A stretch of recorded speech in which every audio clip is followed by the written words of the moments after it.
All right, picture this for a second. You're designing some super high-stakes telecom systems, but not just any systems. We're talking battlefield-ready, explosions, and all kind of stuff. Got that. Okay, now imagine pivoting from that world to, get this, the world of Bitcoin. Yeah, talk about a wild career shift, right? That's putting it mildly, but that unexpected journey, that's Paolo Arduino's story in a nutshell. And let me tell you, Really? this guy's journey is packed with these fascinating leaps. CTO of Bitfinex, CEO of Tether, the mastermind behind Hole Punch, which is aiming to, wait for it, decentralize the internet. Buckle up, because we're about to take a deep dive into the mind of Paolo Arduino. And by deep dive, we mean it. We're going deep into his Epicenter podcast interview, pulling out those aha moments, those unexpected insights that make you rethink, well, pretty much everything. Tech, finance, even how global power really works. So if you're ready to have your assumptions challenged, you've come to the right place. Let's do it. Let's rewind to the beginning. Arduino's story starts in rural Italy. We're talking pre-high-speed internet days. Dial-up would have been a luxury. And here he is, this kid, finding solace in coding, building his own worlds, one line of code at a time. And that isolation he talks about, it wasn't just a phase, it shaped his whole approach to technology. Right. It's like he was unknowingly prepping for those high-stakes situations, those battlefield scenarios from the get-go. He even mentions being drawn to sci-fi, this fascination with designing systems for worst-case scenarios, almost like he was, I don't know, expecting the apocalypse or something. Which, come to think of it, isn't too far off from how a lot of successful tech entrepreneurs think, right? That anticipation of challenges, that obsession with building systems that don't just work, but survive, thrive even, when everything is going haywire. Totally. Okay, now here's where it gets really interesting. You'd think Arduino's Bitcoin origin story would be all about the social impact, the whole stick it to the man ethos, but that's not what initially hooked him. Yeah, it's funny how we make assumptions about people's why, isn't it? What he calls his Bitcoin love at first sight moment was way more fundamental. It was about the sheer elegance of Bitcoin as a solution to a very real problem he was wrestling with in traditional finance. See, at the time, he's knee-deep in building financial software, neck-deep even, dealing with systems that were, to put it mildly, a mess. Clunky, archaic, held together by digital duct tape and a prayer. And then Bitcoin comes along with its transparent, immutable blockchain. It's like someone handed him the digital equivalent of a magic wand. Imagine, if you will, trying to reconcile transactions across a dozen different banks, each with their own systems, all prone to human error. It's enough to make you tear your hair out. And then Bitcoin shows up with this beautifully simple solution. It just clicked. You can tell, even listening to him now, how intoxicating that must have been. It shows you how deep expertise in one field can make you see the potential of something completely different in a whole new light. It's about connecting those dots, even when they seem miles apart. Okay, fast forward to 2014. Bitcoin's gaining momentum. And Arduino joins Bitfinex, one of the first exchanges to offer margin trading on Bitcoin. Talk about being at the forefront of a financial revolution. And his timing, it couldn't have been more critical. Bitfinex was blowing up. Demand for Bitcoin was through the roof. They desperately needed someone with Arduino's expertise, his understanding of high-performance systems, to handle that kind of exponential growth. This wasn't just coding for another trading platform. This was building the infrastructure for something much bigger, even if it wasn't fully formed yet. And this is where his experience with what he calls distressed situations, building systems that could handle anything, that becomes absolutely essential. Because things were about to get very distressed. Understatement of the century, right? Remember that whole head down and work hard mentality he talked about? Well, it was about to be tested like never before. 2016, Bitfinex gets hacked. And not just a slap on the wrist. We're talking 119,000 Bitcoin, which was, what, about $72 million at the time? This was massive. A gut punch. And you have to remember, this is just a few years after Mt. Gox, another exchange hack that shook the entire Bitcoin world. It was a make-or-break moment, not just for Bitfinex, but for Arduino personally. The pressure must have been immense. The entire industry was watching, waiting to see how Bitfinex would handle it, if they'd even recover. Would they fold? Would they just disappear into the night with everyone's Bitcoin? And what they did, pure genius. Seriously, a masterclass in crisis management. And not only that, it was a brilliant use of the very technology they were building on. This is where we see the birth of the BFX token. A move that not only saved Bitfinex, but it revealed something about Arduino. this deep, almost instinctive understanding of how crypto economics actually worked, how to leverage it in ways no one had even considered. Okay, so for those who don't know, they issued these BFX tokens to everyone who lost funds in the hack. Think of it like an IOU, but backed by the future success of Bitfinex itself. People could trade these tokens, hold on to them, hoping for a rebound, even convert them into equity in the company. Bold move, right? Risky even. But Arduino, he understood that transparency and a genuine commitment to making things right for their users, that was the only way out of that mess. They didn't shy away from it, they owned it. And that made all the difference. And guess what? It worked. Within a week, they were back online, trading volume was through the roof, and they started buying back those BFX tokens, driving the price up. A remarkable turnaround. By April 2017, less than a year after that hack, they had either redeemed or converted to equity every single one of those tokens. Think about that. Bitfinex didn't just survive, they solidified their position. And they proved that even in the face of disaster in the crypto world, transparency is possible. You could say that hack was a baptism by fire for Arduino, right? No kidding. It forced him to confront some really tough questions about trust, transparency, resilience, and those themes, they become cornerstones of everything he builds after that, from Tether to Hole Punch. It's fascinating, isn't it? How adversity can forge a leader. He went from brilliant technologist to strategic leader almost overnight. And that brings us to his work on decentralized exchanges. This is where you see this nuanced understanding of not just the potential of blockchain, but its limitations too. Because for all his talk about decentralization, he's not afraid to call out where the tech falls short. And that's refreshing, honestly. Completely. And nowhere is that more apparent than in the world of trading, where a few milliseconds can mean the difference between a fortune made and a fortune lost. We'll definitely get into that whole debate, but first, let's rewind to 2017 and the launch of Epicenter, later rebranded as Diversify and now known as RIFI. Which, you have to admit, seems a little counterintuitive, right? I mean, Bitfinex was already a major player in the centralized exchange game, so why even bother launching a DX? What was he trying to achieve? That's the million-dollar question, isn't it? What's the holy grail Arduino's after with decentralized exchanges? It boils down to this. The ability to trade with the speed and efficiency of a centralized exchange, but with the security and control of owning your assets outright. He talks about letting people control their own funds, and you can tell that's not just a tagline for him, it's a mission. Which, especially after everything that's happened in the crypto space lately, sounds pretty damn good, right? FTX, Celsius, Voyager, all these centralized platforms collapsing, people losing everything. With DX, at least in theory, that risk just disappears. Exactly. And Arduino was onto this long before it became painfully obvious to everyone else. And this is big, but he's also realistic about the drawbacks, specifically when it comes to speed. He's very clear-eyed about the limitations of blockchain tech. He even brings up something as fundamental as the speed of light, which I have to admit threw me for a loop. Right. Sounds like a weird thing to bring up, but he makes this fascinating point. Blockchain transactions, they require all these different nodes to talk to each other, to agree on a shared state. There's this inherent delay you just can't escape. It's physics. It's like we can build these incredible systems, but even the best tech is still bound by the laws of the universe. Exactly. So even with something like Solana, which is crazy fast, there are limits. He contrasts that with centralized exchanges, where trades can happen in microseconds because everything's happening under one roof. It's a real dilemma, isn't it? So does that mean DXs are destined to be niche products forever? Just for the diehards who prioritize security above all else? That's the million-dollar question. And Arduino, he doesn't pretend to have all the answers, but he does believe that the future lies somewhere in the middle, in taking the best of both worlds, the speed and efficiency of centralized systems with the security and control of decentralization. He even predicts that eventually even DXs will have to find a way to work with regulators. Now, that's a hot take, one that's probably going to ruffle some feathers in the crypto space. For sure. But his point makes sense, right? Regulators, they're making it pretty clear that anonymity isn't a shield. If you're trading on a DX and the person on the other side is sanctioned, you're still on the hook. Ignoring those realities, that's not a sustainable long-term strategy.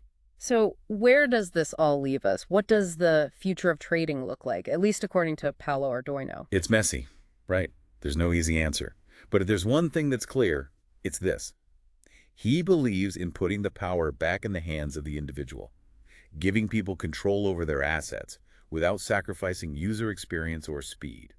How we get there? Well, that's the million-dollar question. And that quest for control, it speaks to something we see throughout Arduino's work. This deep-seated conviction that technology should empower the individual, that it's not just about profits, it's about agency, ownership, having a say in how the digital world evolves. It's a powerful concept, and it leads us perfectly to our next topic, Tether, probably the most widely used stablecoin on the planet. Millions, maybe billions of people rely on it, especially in emerging markets. And yet it's also one of the most misunderstood, even demonized, parts of the crypto space. That's an understatement. So let's try to separate fact from fiction, shall we? Starting by tackling some of those myths that just won't die. Because, if we're being honest, Tether's early PR strategy, well, let's just say it wasn't exactly a masterclass. You could say that again. Remember that whole heads down and work hard mentality backfiring? Well, Yeah. It backfired spectacularly when it came to Tether. It's like they thought if they built it, people would automatically get it. Like, we're the good guys, trust us. But the world of finance, especially crypto, silence breeds suspicion. And the suspicions, they ran wild. We're talking accusations of market manipulation, fraud, the whole 9 yards. It got ugly. And to their credit, they eventually realized that, maybe not talking wasn't the best approach, that they needed to be more than just a stablecoin. They needed to be transparent, accountable, even to their harshest critics. It was a hard lesson, but one they seem to have taken to heart. Because in recent years, they've undergone this radical transparency transformation. Big time. They started publishing these super detailed breakdowns of their reserves, proving they actually had the assets to back up all those Tether tokens in circulation. Remember that commercial paper controversy? Oh, yeah. The rumors about being backed by shady Chinese loans. Good times. Exactly. Turned out to be completely baseless, but it took them a while to push back effectively against that narrative. Now they regularly publish attestations from legit accounting firms, and honestly, that's quieted a lot of the noise. And you can't argue with the numbers, right?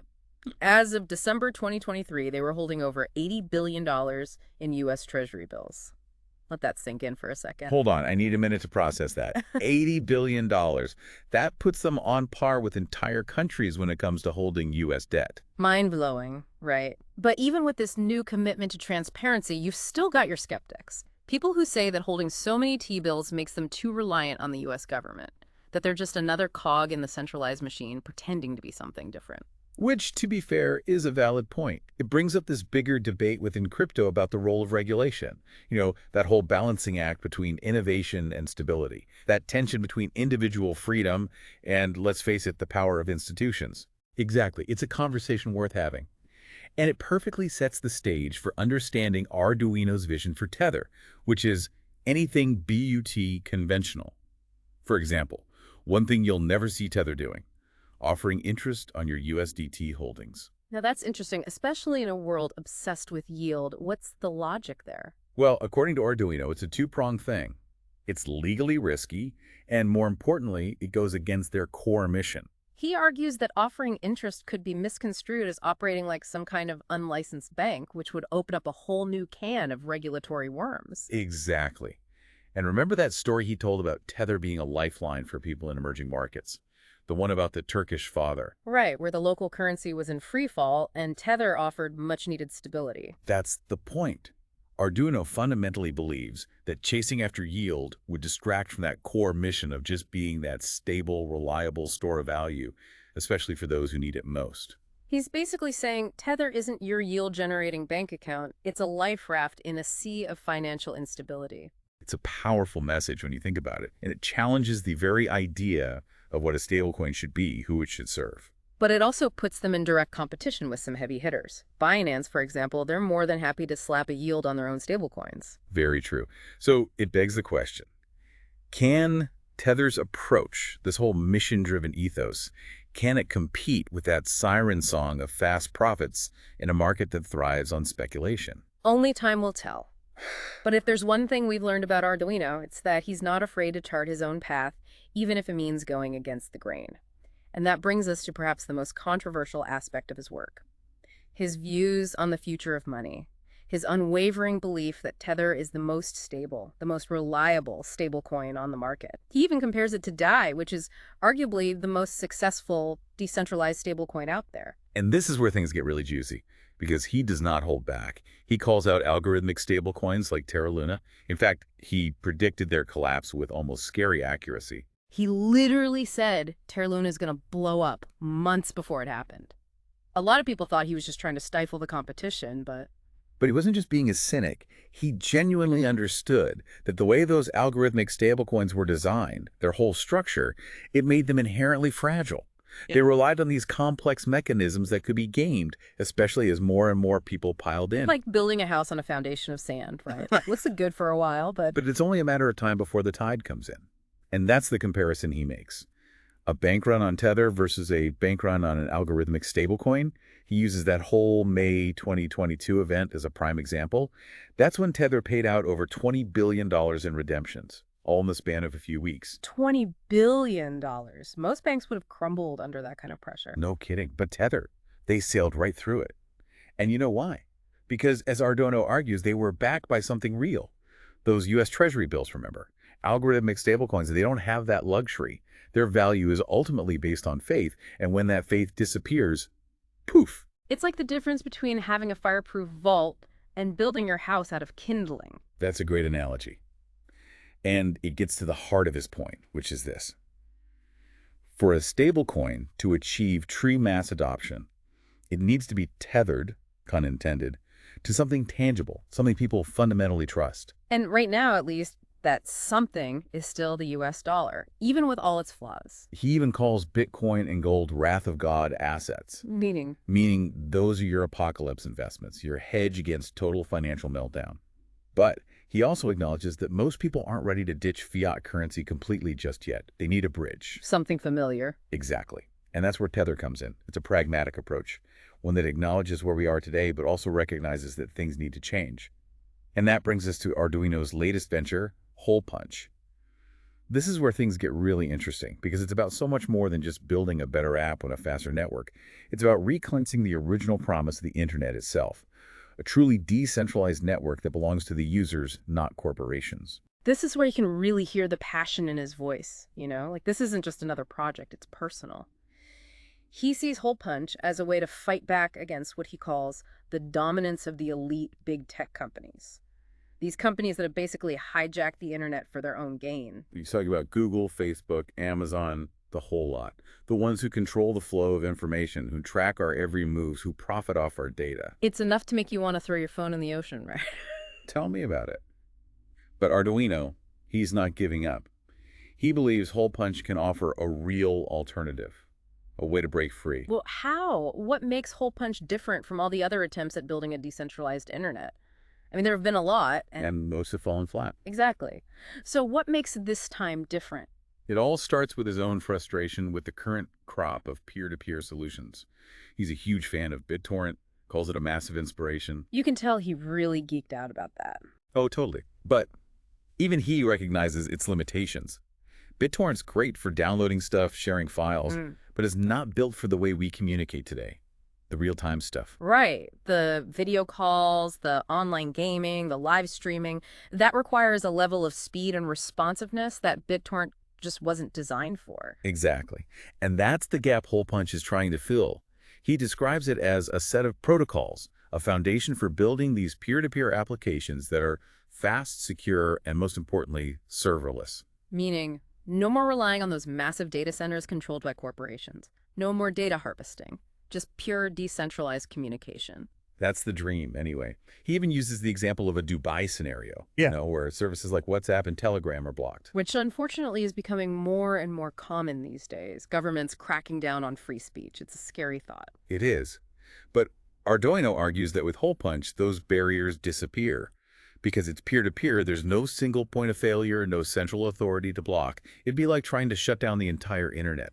Good luck with that. It's a bold vision, one that has the potential to change everything from social media and gaming to even things like, I don't know, critical infrastructure. Imagine hospitals being able to communicate securely without relying on systems that can be hacked or shut down. Or journalists and activists being able to share information freely without fear of censorship.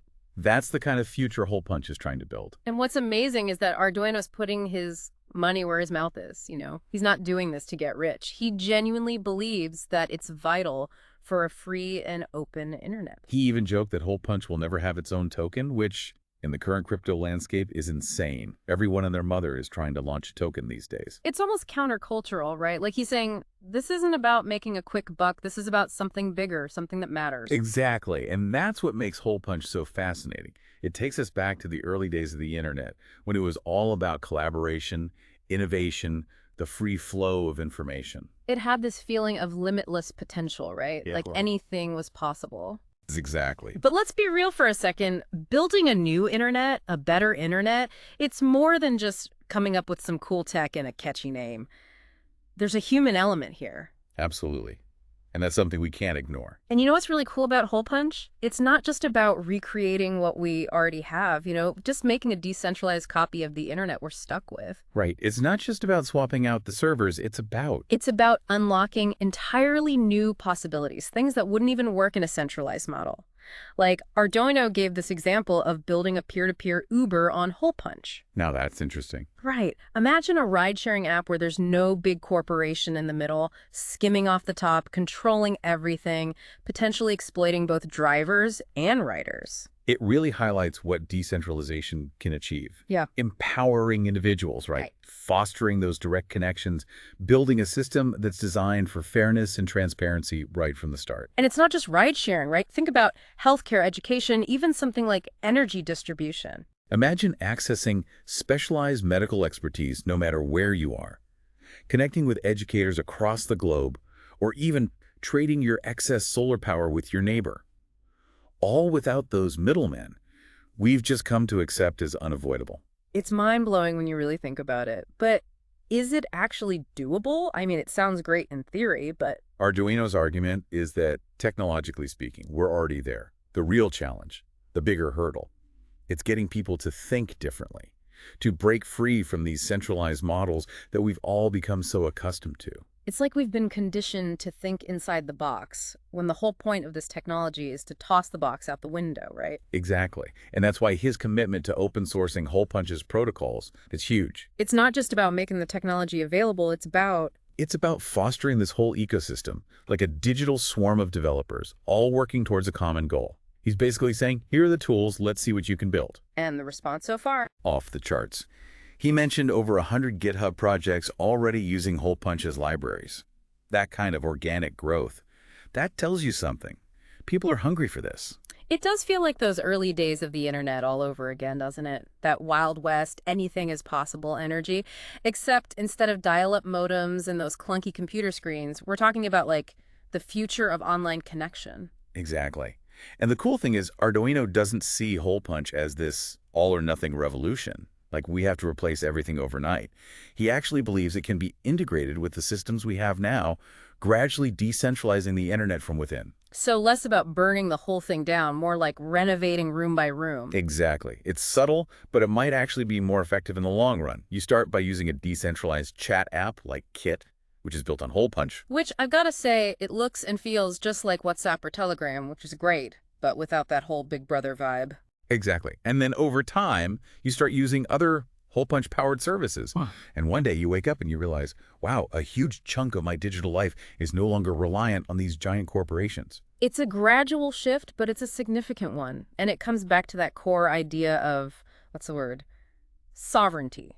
Individual sovereignty. Being in control of your own data, your online experience, your digital destiny, owning it. Yes. Reclaiming what the internet was always supposed to be, a tool for empowerment, connection, collaboration, not exploitation. Exactly. Okay, so all this talk about a decentralized utopia, it's inspiring, but let's get real for a second. How secure is the system, really? Can it actually handle massive amounts of data? And the big one, how do you actually convince people to use it? The million-dollar questions, right? Don't worry, Arduino's got answers. Mm-hmm. He's very realistic about the technical challenges, but he's also confident that they've found elegant solutions. Okay, so hit me with the tech talk, but keep it simple. How does this thing actually work? So at the heart of Hole Punch is this thing called a distributed hash table, or DHT. But don't worry, I'm not going to bore you with a computer science lecture. I appreciate that. Think of a DHT like a giant phone book, constantly updating, and it's shared across every single device that's connected to the Hole Punch network. Okay. So instead of your phone calling up a central operator to connect you, it basically shouts out to every other phone in the network, hey, Anyone know how to reach this person?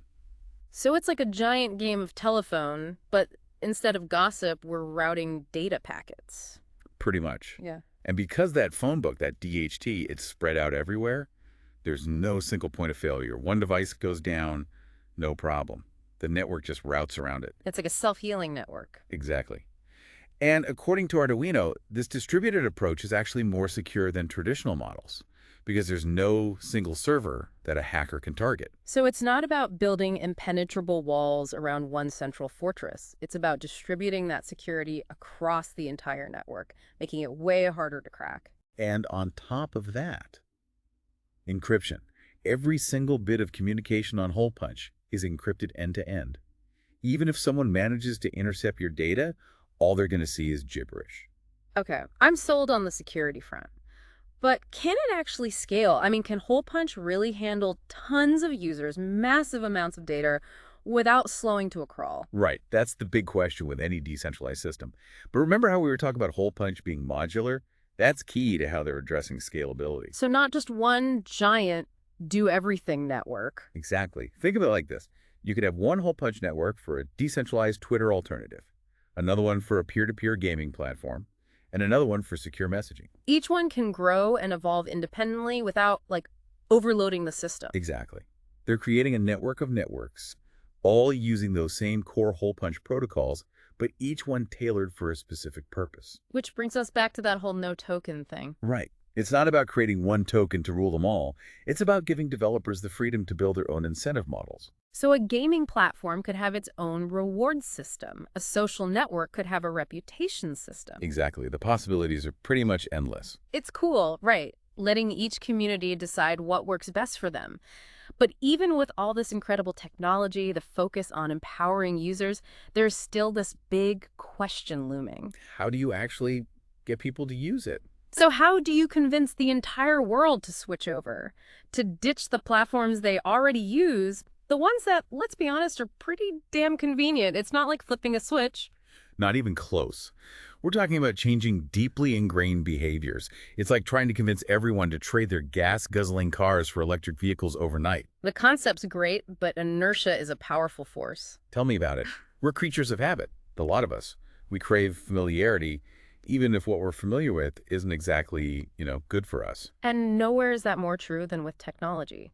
Those big tech platforms, they're like digital comfort food, aren't they? We keep coming back for more, even if it's not exactly a healthy diet. It's easy to forget, isn't it, that there was a time before all this, before every aspect of our lives was mediated by these giant corporations.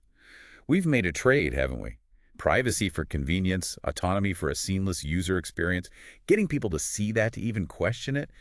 That's a tough sell. So how do you break through that noise? How do you get people to actually change their behavior? It's funny, Arduino actually compared it to, get this, the early days of file sharing. Napster, LimeWire, Kazaa, the Wild West of peer-to-peer sharing. Those were the days, weren't they? Those were something. Remember how clunky those platforms were? How unreliable? Oh, I remember downloading a single song could take like an entire afternoon. And God forbid someone tried to make a phone call while you were in the middle of it. Don't even get me started on the security risks. Yeah. One wrong click and you were pretty sure you'd given your computer a virus. Good times. But, and this is a big but, those platforms, for all their flaws, they sparked something, didn't they? They introduced millions of people to this radical idea that you didn't need a central gatekeeper to share and connect with others. There's a whole new world, even if the technology itself wasn't quite ready for prime time. Which brings us to Arduino's point. He sees Hole Punch as the next step in that evolution, taking those core principles of decentralization, but building on them. Better tech, better security, a user experience that doesn't make you want to tear your hair out. Right. It's about combining the best of both worlds. The power and the potential of decentralization with the ease of use we've all come to expect. Because let's be real, no matter how amazing the tech is, no matter how noble the cause, if it's a pain in the ass to use, people just won't bother. Exactly. And that's where his experience with Tether, specifically making it accessible to everyone no matter where they are, what their technical skills are, that's where that experience becomes invaluable. Because he learned the hard way that user experience, that's everything. It is. You can have the most revolutionary tech in the world, but if it's too complicated, too intimidating, forget it. No one's going to use it. So with Hole Punch, they're hyper-focused on building applications that are just as intuitive and user-friendly as those centralized platforms we've been talking about. And they're off to a good start. Look at Kit, for example, their decentralized chat app. It looks and feels just like WhatsApp. I was going to say, if you handed me your phone, I wouldn't know the difference. Exactly. But under the hood, it's a whole different story. No central servers, no data harvesting, just pure peer-to-peer communication. It's already got thousands of users, which tells you something. It tells me that people are ready for this. They just need the right tools. Tools that are easy to use, tools that just work. So where do we go from here? Because even if we build it, even if we make it amazing, there's no guarantee people will come. That's the challenge, isn't it? Convincing people to let go of what they know, to take a chance on something new. It's a marathon, not a sprint, right? Exactly. It'll take everything we've got. Better technology, user-friendly applications, and maybe most importantly, education. People need to understand what's at stake. They need to see the value in a decentralized future. Because knowledge is power. The more people know about how these systems operate, about what goes on behind the curtain, the more likely they are to demand better. It's about giving people the information they need to make informed choices, to decide what kind of internet they want to be a part of. Which brings us back to that question we posed at the very beginning of this whole thing. Whose internet is it anyway? Is it a playground for tech giants?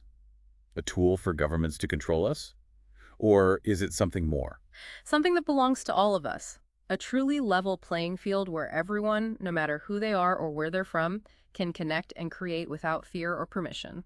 Arduino's betting on that vision. And frankly, so am I.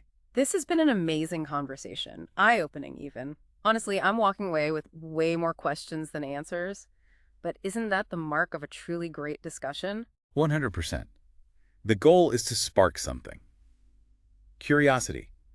A desire to learn more, to get involved. So if you're listening to this and thinking, damn, that got me fired up, don't just sit there. Go explore, do some research, maybe even download Kit and give it a try. The future of the internet might just depend on it. It just might. Yeah. And on that note, that's it for this week's Deep Dive. We'll see you next time.